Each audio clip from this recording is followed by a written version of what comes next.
Old white men suddenly in vogue as Kamala Harris narrows down her list to be her vice presidential pick. All that and more now on Graf's Grievances.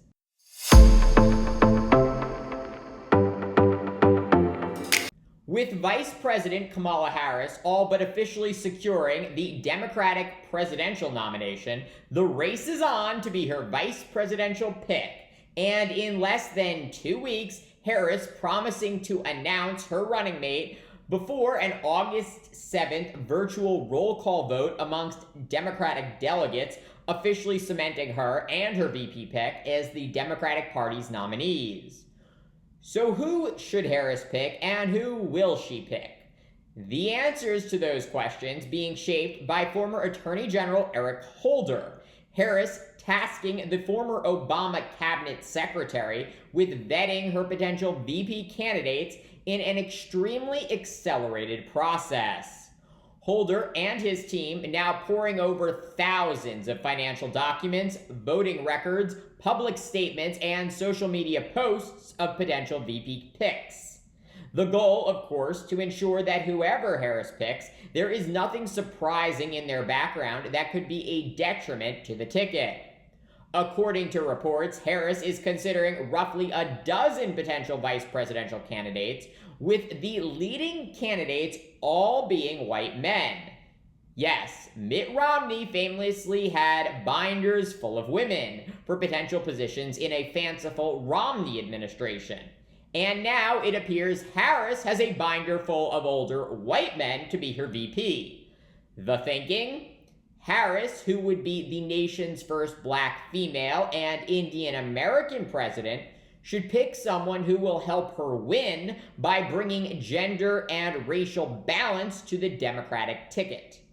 And while MAGA Republicans outright reject the notion that our political leaders should reflect the strength and diversity of the American people, Democrats not only care about representation, but know that diversity and equality of opportunity is why the United States of America remains the most powerful nation on earth.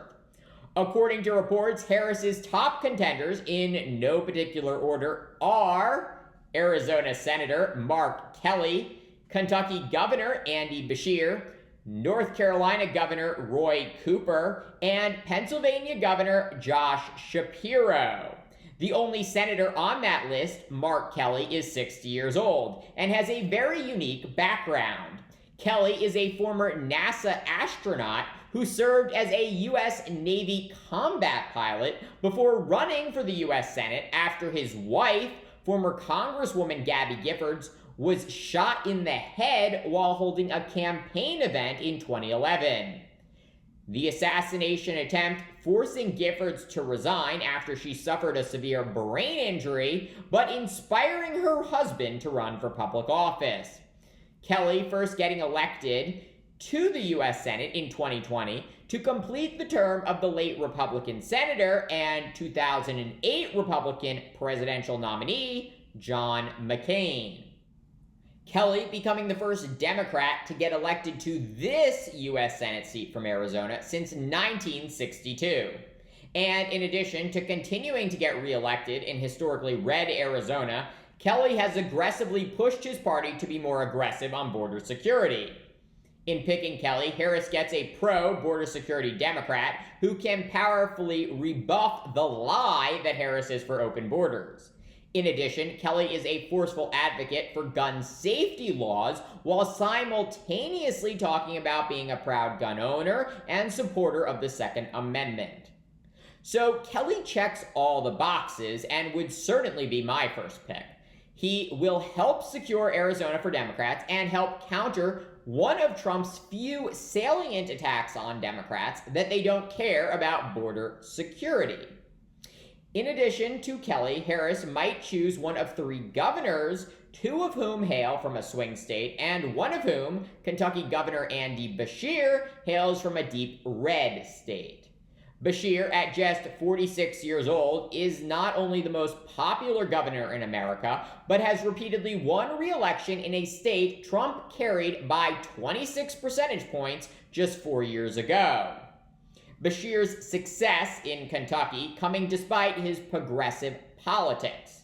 The governor, a staunch defender of abortion rights, and vetoing a bill that would have restricted access to care for transgender youth.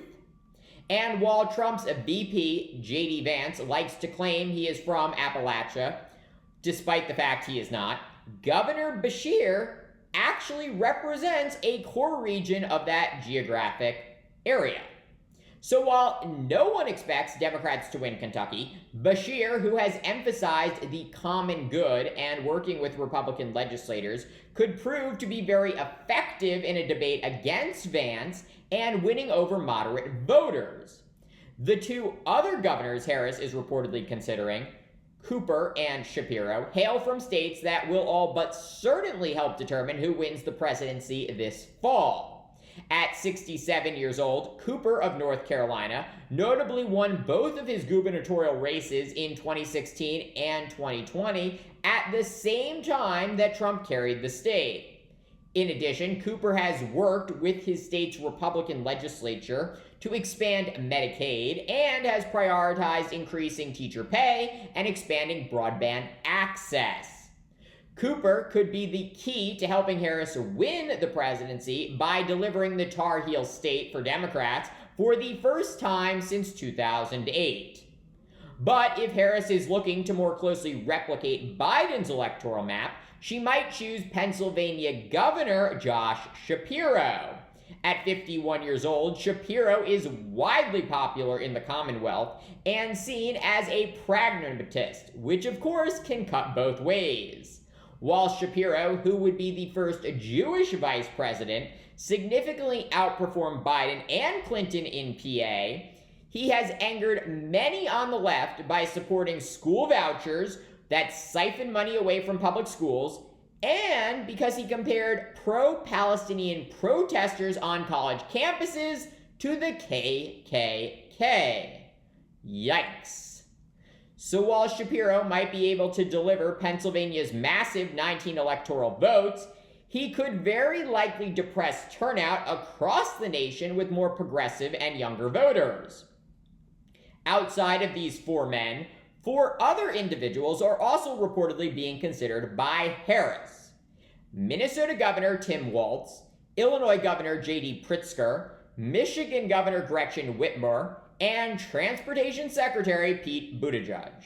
Walz and Pritzker both represent states firmly in the Democratic column, while Whitmer has said she is not interested in the job and, of course, would not bring gender diversity to the ticket.